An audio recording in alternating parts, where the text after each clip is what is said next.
Part 2 अज्ञात writer. ये देखो मैडम को, यहाँ सब मस्ती कर रहे हैं और इनको पहाड़ियों में दिलचस्पी है। पहाड़ी नहीं है, ये जंगल है।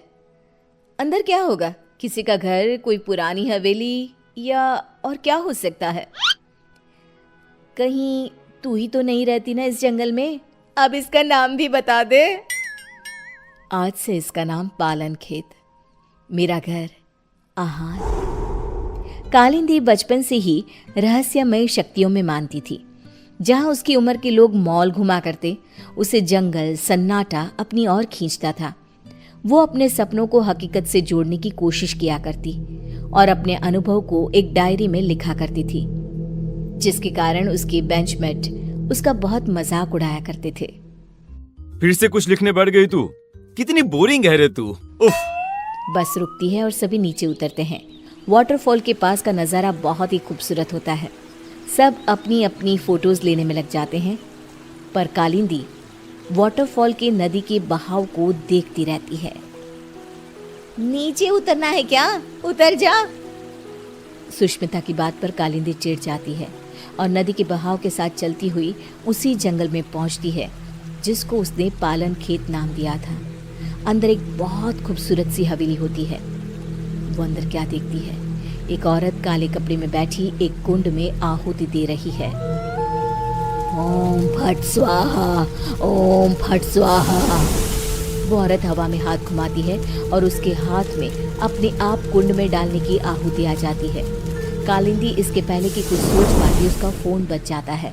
अगले दिन कॉलेज कैंटीन में जब सब लंच कर रहे होते हैं, कालिंदी गेट से अंदर आती है। यहाँ क्या कर रही है तू? अरे तेरी डायरी कहाँ गई बहन जी? आज बड़ी सोशल बन रही हो कालिंदी, क्या बात है? सुष्मिता के सभी दोस्त कालिंदी को परेशान करने लग जाते हैं। कालिंदी रोती हुई कॉलेज के टेरेस पर जाती है। अब बहुत हुआ, इन लोगों की हेकड़ी ना उतारी मैंने तो मेरा नाम कालिंदी नहीं। कालिंदी बस पकड़कर पालन खेत निकल जाती है और उसी औरत के पास जाकर कहती है, मुझे मदद चाहिए आपकी। ये सब मुझे बहुत नीचा दिखाते हैं। अब तो यहाँ से या मैं मरकर जाऊंगी या बदला लेकर। वो जो कहते हैं उन्हें कहने दो। सामने देखो तुम्हारी डायरी और पेन। कल तुम इन्हें यहीं भूल गई थी ना? जाओ खोलो उसे। कालिंदी डायरी खोलती है। इसमें तो कुछ भी नहीं है, खाली है ये। पेन को उठाओ और कुछ लिखो। तुम जो चाहोगी वो मिल जाएगा तुम्हें। अब तो खुश हो ना तुम? कालिंदी पेन उठाकर किताब में लिखने लगती है।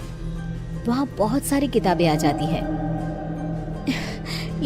ये तो सच में जादू हो गया। तुम्हारा मन बहुत अच्छा है बेटी, जाओ अब खुश रहो। कालिंदी वापस कॉलेज जाती है और अपनी ही धुन में मगन हो जाती है।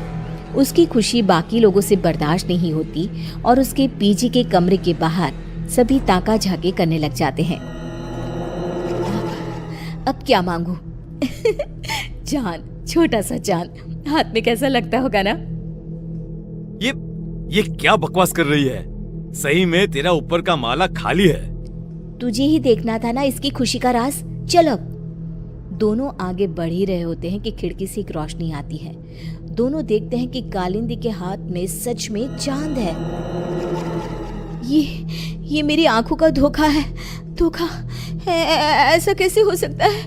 नहीं। ये भ्रम नहीं है, ये सच्चाई है। पर इसे ये कहां से मिला? सोच, अगर हम इसे चुरा ले तो? और रोहन उस पेन को चुराने में जुट जाता है। वो सोचता है कि रात को कालिंदी के कमरे के बाहर आग लगा देगा ताकि वो भागेगी और रोहन पेन चुरा लेगा। रात को रोहन पेन के लालच में आग लगाने जाता है, पर आग बेकाबू हो जाती है और कालिंदी कमरे से बाहर ही नहीं आ पाती। बचाओ, बचाओ! कालिंदी मर जाती है। मंदाकिनी को कालिंदी की मौत का एहसास हो जाता है। मार डाला उन्होंने मेरी भोली बच्ची को, अब कोई नहीं बचेगा। यहाँ आ बेटा, मेरे पास आ कालिंदी। कालिंदी की आत्मा वहां आकर अपना गुस्सा दिखाती हुई कहती है, हे सारी शक्तियों के देवता, अगर मैंने कभी भी किसी का भला चाहा हो तो मैं अपने सभी अच्छे कर्मों के बदले इंसाफ चाहती हूँ। इस अग्नि में अपनी आत्मा की आहुति देते हुए तुझे विनती करती हूँ कि मुझे एक ऐसी आत्मा बना दे, इतनी बुरी और शक्तिशाली, जो अपने गुनहगारों को तड़पा तड़पा कर मारे। ये कहकर कालिंदी की आत्मा आग में समा जाती है और आग से निकलकर कालिंदी के गुस्से से पैदा हुई आत्मा उसके पैन में समा जाती है और फिर शुरू होता है मौत का खेल। सुष्मिता अपने कमरे में सो रही होती है। रात को उसका फोन बजता है। It's me, Rohan. दूसरे नंबर से कॉल करना पड़ा। तुम कॉलेज के पीछे वाली पहाड़ी पर आओ, मुझे तुम्हें कुछ बताना है। इसके पहले कि सुष्मिता कुछ बोल पाती, फोन कट हो जाता है। सुष्मिता नाइट ड्रेस में ही भागते हुए कॉलेज के पीछे की पहाड़ी पर जाती है। जंगल की धूत अंधेरे में दिखता है वो चमकता हुआ पेन। मान गए रोहन, तुम्हें आखिरकार पेन मिल ही गया। सुष्मिता पेन उठाने जाती है कि पेन में से कालिंदी की आत्मा बाहर निकलकर सुष्मिता को पहाड़ी के ऊपर से नीचे धक्का दे देती है। ये तो बस शुरुआत थी, सब मरोगे। और वही होता है, जिसने भी कालिंदी को दुख दिया था सब मर जाते हैं। पर आत्मा अब इतनी क्रूर हो चुकी थी कि वो रुकती ही नहीं। अब पेन और ज्यादा खून की प्यासी हो गई थी। एक दिन 16 साल का एक लड़का करण नदी के किनारे बैठा हुआ होता है। एक चमकती हुई पेन उसका ध्यान अपनी ओर खींचती है।